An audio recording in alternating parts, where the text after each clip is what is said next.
Muy bien, entonces buenas noches jóvenes, a los que han llegado, gracias por su asistencia, por supuesto. Ya son las 7:05, me parece que podemos iniciar con la clase. Como ven en la presentación que les estoy compartiendo, hoy vamos a ver las zapatas, que vamos a hablar un poco sobre definición, ¿verdad?, de este importante elemento en las edificaciones. Como sabemos, las zapatas son las fundaciones de nuestros edificios, casas, etcétera, lo que vayamos a construir, y por lo tanto van a estar soportando todo el peso de nuestra edificación.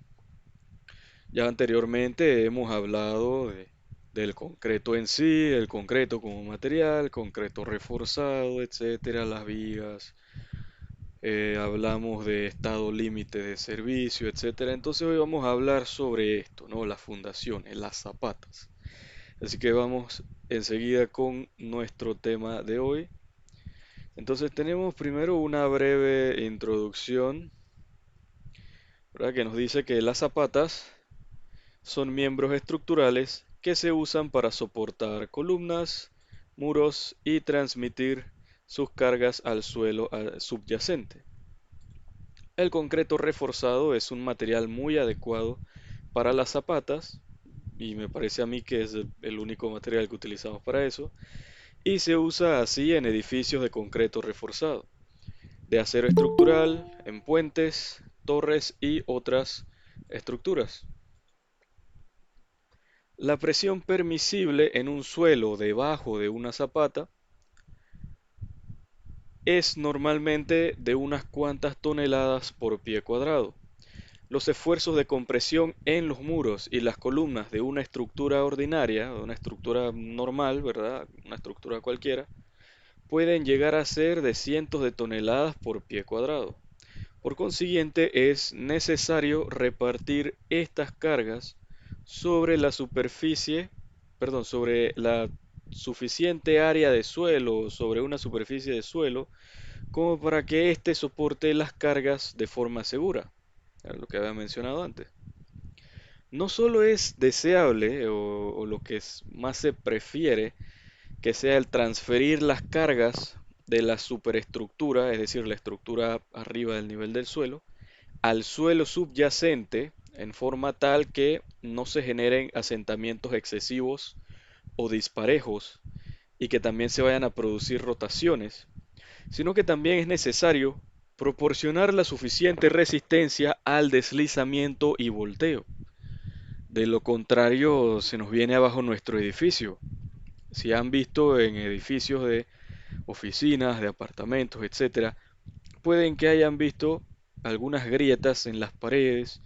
Todo esto tiene que ver con los asentamientos. Es decir, el edificio se está asentando más allá de lo previsto, lo que quiere decir que las fundaciones o las zapatas no estaban bien diseñadas o que están empezando a ceder. El suelo de debajo está empezando a ceder. Ahora, para lograr el objetivo de evitar deslizamientos, volteos, etcétera, asentamientos excesivos, es necesario transmitir las cargas soportadas a un suelo de suficiente resistencia y luego repartirlas sobre un área tal que la presión unitaria quede dentro de un intervalo razonable. Si no es posible excavar a una pequeña profundidad y encontrar un suelo satisfactorio, va a ser necesario usar pilotes o cajones de cimentación para hacer el trabajo. Cuanto más cerca estamos de una cimentación o tenemos una cimentación a la superficie del terreno, más económico será construirla, ¿verdad? Ahí nos vamos a ahorrar cierto dinero. Sin embargo, hay dos razones, ¿verdad? Dos motivos por las que no deben usarse cimentaciones muy poco profundas. Primero que todo, es necesario desplantar la base de las zapatas por debajo del nivel de congelamiento, esto pues, por ejemplo en los países fríos, para que el suelo congelado no ocasione movimientos verticales o expansiones de la cimentación al aumentar su volumen. como mencioné, ¿no? En países con climas fríos, pero ¿cuál sería entonces el equivalente aquí en nuestro país? Especialmente en estos tiempos donde está lloviendo mucho. Estamos hablando de que el suelo puede llegar a sobrecargarse de agua y puede sobresaturarse. Este factor es muy importante al momento de diseñar y construir edificios en Panamá.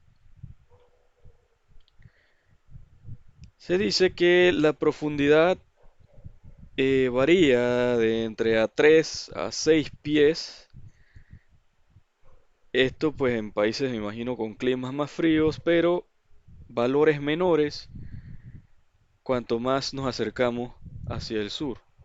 Bueno, allá. En segundo lugar, es necesario excavar a una profundidad suficiente a fin de encontrar un material de apoyo que satisfaga, ¿verdad?, las necesidades que tiene de resistencia nuestra edificación. Y esa profundidad en ocasiones puede llegar a ser de varios metros.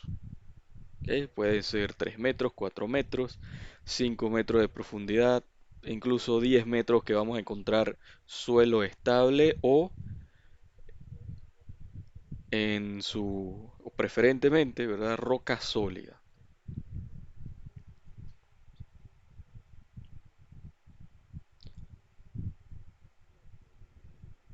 Ahora, podemos revisar lo que son los tipos de zapatas que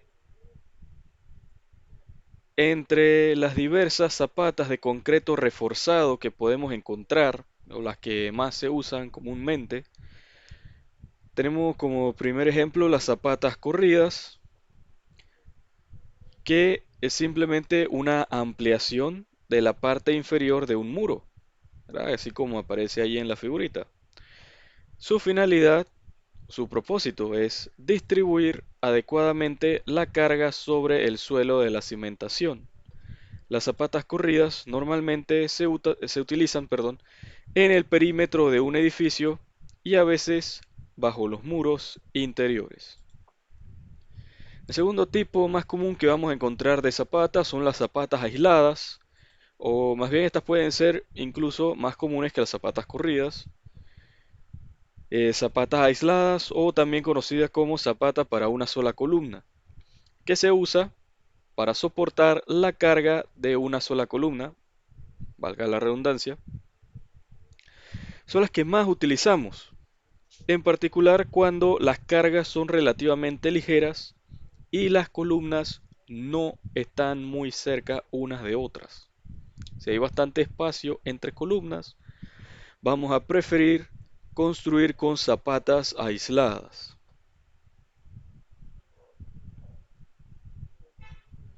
Luego tenemos las zapatas combinadas, que se usan para soportar las cargas de dos o más columnas. Una zapata combinada puede ser económica cuando dos o más columnas que están fuertemente cargadas estén separadas entre sí a una distancia tal que sus zapatas individuales quedarían traslapadas, que están demasiado cerca. Vamos a preferir hacer una sola zapata para esas columnas. Pueden ser de dos, a veces pueden ser hasta cuatro columnas, utilizan una misma zapata. Generalmente las zapatas individuales son cuadradas o rectangulares y si se usaran para columnas localizadas en los linderos del terreno se extenderían más allá de estos. Entonces una zapata para tal columna combinada con otra para una columna interior puede diseñarse de manera que no sobrepase los límites de la propiedad.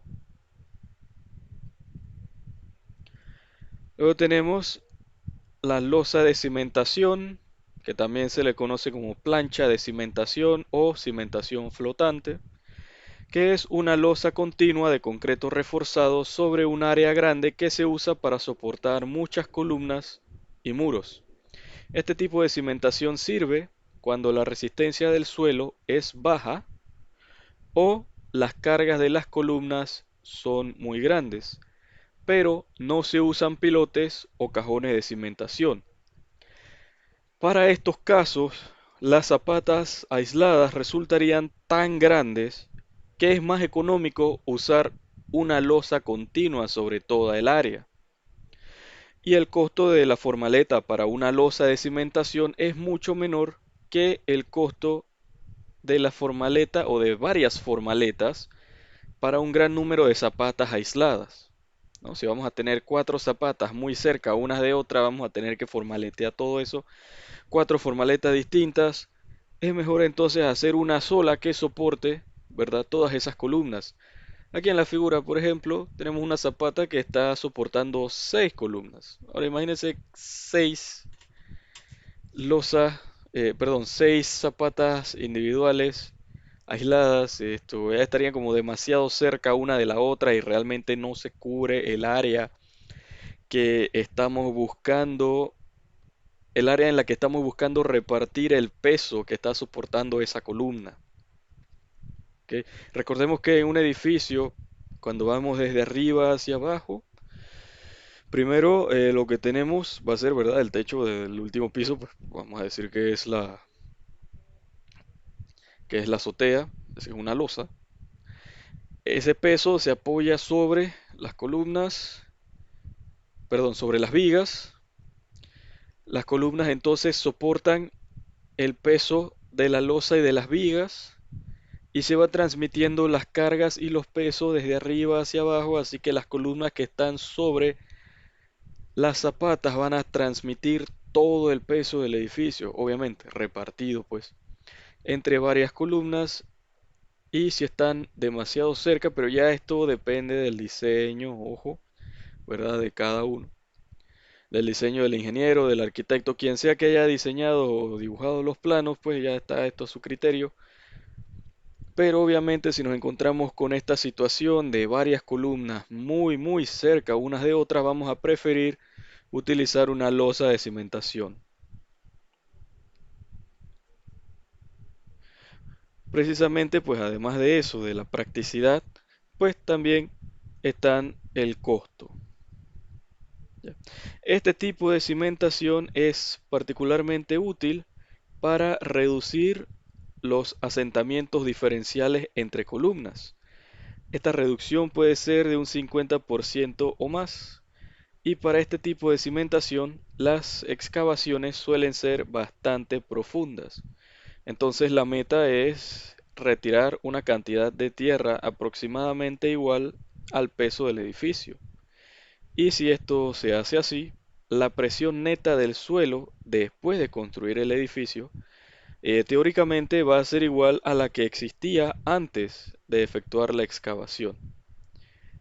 Entonces, esto nos daría la impresión o la idea de hacer que el edificio flote sobre la losa, ¿no? De que flota figurativamente, obvio.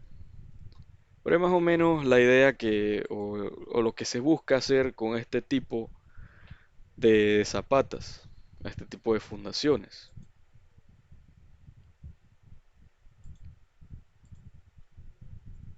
Y tenemos el último tipo, que son las cabezas de pilotes, que son losas de concreto reforzado que se usan para distribuir las cargas de las columnas a un grupo de pilotes. Así de sencillo, ¿no? Donde vamos a utilizar varios pilotes para soportar el peso de una columna, pues obviamente la manera más lógica de conectar o de comunicar a estos elementos va a ser mediante una cabeza de pilotes que, bueno, viene siendo una plancha de cimentación, solo que por debajo va a tener un grupo de pilotes y se va a funcionar, perdón, como un nexo entonces entre la columna y ese grupo de pilotes precisamente. Bien. Ahora mencionamos algo de la densidad del suelo, presiones, la resistencia del suelo, etcétera, que nos va a llevar entonces a hablar del siguiente punto que son las presiones reales del suelo. El suelo o los suelos, ¿verdad? Ejercen una presión sobre el edificio o sobre nuestras zapatas. La presión de suelo en la superficie de contacto entre una zapata y el mismo Se supone uniformemente distribuida siempre que la carga no, perdón, siempre que la carga que está arriba esté aplicada en el centro de gravedad de la zapata. ¿Ok? No podemos colocarla en una esquina de la zapata o a un lado o que si cerca del centro, pero no, tiene que ser precisamente en el centroide de la zapata. Por lo mismo se hacen cuadradas. Es más fácil encontrarle un centro a un cuadrado.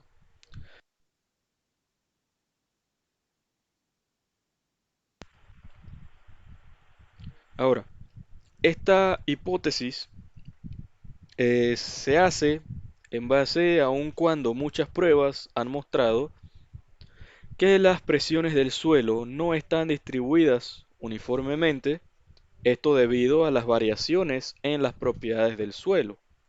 Ya esto va a depender del mismo suelo donde vamos a construir, a la rigidez de la zapata y a otros factores.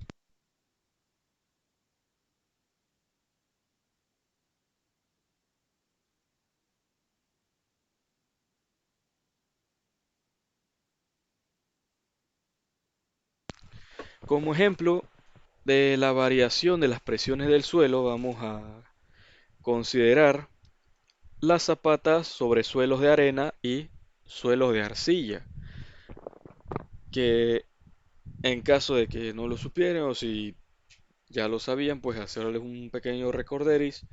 La mayor parte del suelo en Panamá es suelo arcilloso. Lo de suelo arenoso lo vamos a encontrar más hacia lo que son las áreas de las costas, ¿no? Hacia las playas por allá. Pero donde construimos, donde mayormente se construye, es suelo arcilloso, especialmente, ¿verdad? Más hacia arriba, póngale tipo Panamá Norte, San Miguelito, por allá toda esa área es suelo arcilloso. Hacia el centro de la ciudad, pues también. eh, ya entonces el suelo arenoso, pues hacia las playas, ¿no?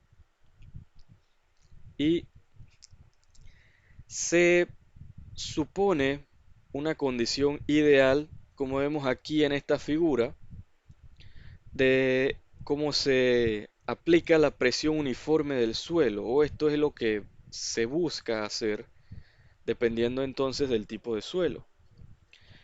Ahora, cuando las zapatas están soportadas por suelos arenosos, las presiones son mayores bajo el centro de la zapata y menores cerca de los bordes, como podemos ver aquí en esta figura, ¿ya? Nótese pues que hacia el centro de la zapata la presión es mayor y se va haciendo menor a medida que nos acercamos hacia los bordes de la misma.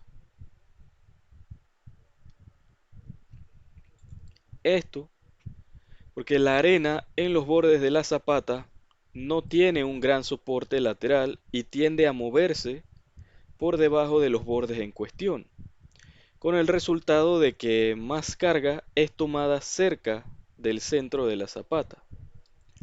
Ahora, si el fondo de una zapata está localizado a cierta distancia de la superficie del terreno, un suelo arenoso va a proveer un soporte bastante uniforme para esa misma zapata, porque su movimiento lateral está restringido.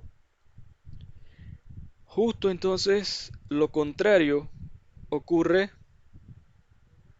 con las zapatas que están soportadas por suelos arcillosos. La arcilla bajo los bordes de las zapatas se pega, entre comillas, o es más cohesiva con el suelo arcilloso del entorno.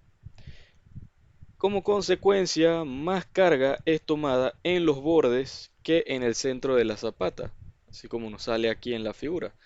Vea que es exactamente lo contrario de esta. Perdón, me fui a la siguiente diapositiva. ¿Sí? Aquí, en suelo arenoso, hay más presión en el centro que en los bordes. En suelo arcilloso, al revés, hay más presión en los bordes que en el centro. El diseñador, el arquitecto, el ingeniero, etcétera, debe entender claramente que la hipótesis de una presión uniforme del suelo bajo la zapata se hace con el fin de simplificar los cálculos y muy bien puede ser que la hipótesis tenga que revisarse para ciertas condiciones de suelo, porque no vamos a encontrar el mismo tipo de suelo en todas partes. Puede que en algún lugar esté más arcilloso que el otro, pero recordemos que el suelo es un compuesto. Podemos encontrar suelo arcilloso arenoso que va a tener cierto porcentaje de arena. Podemos encontrar suelos arenoso arcilloso que puede contener, que es suelo arenoso pero que contiene cierto porcentaje de arcilla. Y parece que donde más suelos arcillosos vamos a encontrar, ¿verdad?, hacia el interior del país, también pues más cerca de las fronteras, por allá por Chiriquí, Boca del Toro, etcétera, y más en lo que son tierras altas. Todo eso es suelo arcilloso. Si la carga está aplicada excéntricamente, es decir, que no está en el centro, sino que va a estar en algún punto localizado, pero fuera del centroide de la zapata, con respecto al centro de gravedad, obviamente, de la misma, se supone que la presión del suelo varía uniformemente en proporción al momento. Ya. Luego entonces ya vamos con el último punto para ir cerrando la clase, que vamos a ver las presiones permisibles del suelo. ¿Ya? Estas presiones permisibles que se utilizan para diseñar la cimentación para una estructura en particular se obtienen usando los servicios, pues obviamente de un ingeniero geotécnico o un ingeniero civil que esté especializado en geotecnia. O sea, vamos a necesitar un especialista para determinar los valores de seguridad en base a los principios de la mecánica de suelos, en los resultados de las pruebas de los sondeos, en pruebas de carga y en otras investigaciones experimentales, es decir, estudio de suelo. Otros asuntos pueden entrar en la determinación de las presiones permisibles del suelo, tales como la sensibilidad del marco del edificio para acomodar la deflexión de las zapatas. También juega aquí un papel el agrietamiento de la superestructura que resulta del asentamiento de las zapatas, sería mucho más importante en un centro de, por ejemplo, puede que esto sea más importante en un hospital, en una escuela, un edificio de apartamento, etcétera, que en un almacén, digamos, ¿no? Así que obviamente se tiene más cuidado o se buscan mayores factores de seguridad en caso pues de un tema de serviciabilidad. ¿Para qué va a servir ese edificio? Si va a ser un edificio de almacén, si va a ser una bodega, si es una galera, no hay mucho que pensar, pero en el caso de que sea, ¿verdad?, un edificio de apartamentos, un edificio de oficina, de hospitales, una escuela, etcétera, donde sabemos que va a haber gente, hay que prestar mayor atención entonces a esas presiones permisibles del suelo. Como esas investigaciones no siempre son factibles, la mayoría de los códigos de construcción proveen ciertas presiones aproximadas permisibles que pueden usarse para los tipos y condiciones de suelo que se pueden presentar en determinada localidad. Entonces para eso les muestro aquí esta tablita, la tablita de presiones permisibles del suelo, que nos muestra un conjunto de valores permisibles que son típicos de estos códigos de construcción. Y se considera que estos valores usualmente proveen coeficientes de seguridad de aproximadamente 3 contra los asentamientos severos. En una estructura, los factores de seguridad o los coeficientes de seguridad usualmente no pasan de 2, es decir, que sea el doble de resistente de lo que realmente puede soportar la estructura. Aquí entonces estamos hablando de que sea, puede ser el triple, el cuádruple, 6 veces más el factor de seguridad de lo que se vaya a diseñar dependiendo del suelo. Por ejemplo, aquí podemos ver para tipo de material, si hay roca, nos dice que en unidades del sistema inglés y que lo libra pie cuadrado, el 20% de la resistencia última al aplastamiento. Eso es el edificio, igual también en unidades del sistema internacional. Esto, si es arena gruesa, compacta, arena fina, compacta, arcilla, etcétera. Esa presión máxima permisible va a ser de 8 kilolibras sobre pie cuadrado, que es lo mismo que 385, perdón, kilonewtons sobre metro cuadrado. Si es arcilla semirrígida o arcilla arenosa, 6 kilolibras por pie cuadrado, es decir, por cada pie cuadrado de ese suelo arcilloso, semirrígido o arcilloso arenoso, cada pie cuadrado puede resistir hasta 6 kilolibras, es decir, 6.000 libras, un pie cuadrado. ¿Ya? Recuerden que un pie cuadrado es más pequeño que un metro cuadrado, pero igual porque esto está en unidades del sistema inglés. El código de la ACI en la sección 15.2.2, por si desean anotarlo, establece que el área requerida para una zapata debe determinarse dividiendo la carga total prevista, incluyendo el peso de la zapata, entre la presión permisible del suelo o la capacidad permisible del pilote que se determina usando los principios de la mecánica de suelos. Vamos a notar que esta carga total es una carga sin factorizar y que, sin embargo, el diseño de zapatas descrito se basa en el diseño por resistencia, donde las cargas se multiplican por factores de carga apropiados. Y es obvio que una carga última no puede dividirse entre una presión de suelo permisible para determinar el área de apoyo requerido. Entonces el diseñador, el arquitecto, el ingeniero, etcétera, puede manejar este problema o puede abordarlo de dos maneras. Primero, que puede determinar el área de apoyo requerida sumando todas las cargas vivas y las cargas muertas reales o sin factorizar y dividirlas entre la presión permisible del suelo. Es decir, que si todo el peso del edificio, si se suman todas las cargas vivas, las cargas muertas, etcétera, y nos dice que bueno, nuestro edificio va a pesar, qué sé yo, 200 kilonewtons o de repente 2000 kilonewtons, etcétera.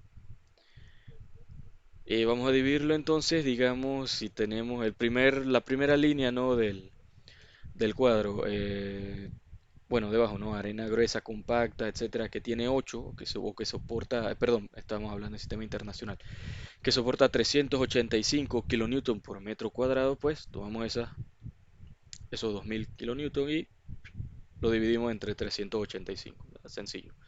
Sin factorizar, sin nada, la suma de todas las cargas vivas y cargas muertas. Dice que una vez determinamos esta área y seleccionamos las dimensiones, podemos calcular una presión última del suelo dividiendo la carga factorizada o carga última, entre esa área provista. Y el resto del diseño de la zapata puede hacerse por el método de resistencia usando esa presión última del suelo. Un procedimiento simple que se usa, ¿verdad? Para la mayoría de los diseños de zapatas o en el análisis de zapatas. En la ACI también hay un comentario en la misma sección 15.2 que provee un método alternativo para determinar el área de zapata requerida que va a dar exactamente el mismo resultado que el procedimiento del que acabo de hablar. Sí, según este método alternativo, la presión permisible del suelo se incrementa a un valor último multiplicándolo por una relación que es igual a la que se usó para incrementar la magnitud de las cargas de servicio.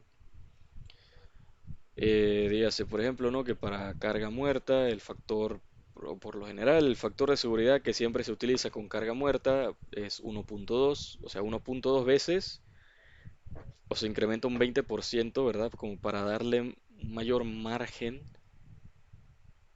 a esa resistencia o a esa resistencia última, ¿no? Ya factorizada. Para la carga viva sí es mayor, es 1.6. pero igual, esa relación más o menos, ¿no? 1.2 la carga muerta más 1.6 veces la carga viva entre la suma de ambas sin factorizar, que es lo que nos decía el código. Pero bueno, pues bueno, me parece que hasta aquí entonces voy a dejar nuestra clase, ¿ok? Ya para, no hay mucho material que hablar. Solo para recordarles entonces la entrega de la actividad número 4 hasta el final del día de hoy y que tenemos el trabajo final para el próximo jueves, ¿ok? Igual a la misma hora, antes de que se acabe el próximo jueves, pues para entregar. Una vez entreguen allí, voy a estar subiendo notas a Cybersity para que vayan viendo todas sus calificaciones. Voy a dejar de compartir aquí ahora sí. Y bueno, me parece que sería todo, jóvenes. Esto ya no hay más videoconferencias. La clase de la otra semana va a ser una grabación nada más. Así que voy a grabar esa clase. Así que no hay más conferencias aquí en Meet. Y bueno, sería todo por el momento, jóvenes. De todas maneras, les quiero agradecer pues por su asistencia, porque ustedes son más de, me parece que aquí hay 5, sí, hay 5 de ustedes y imagínense, son 15, así que falta más de la mitad de la clase.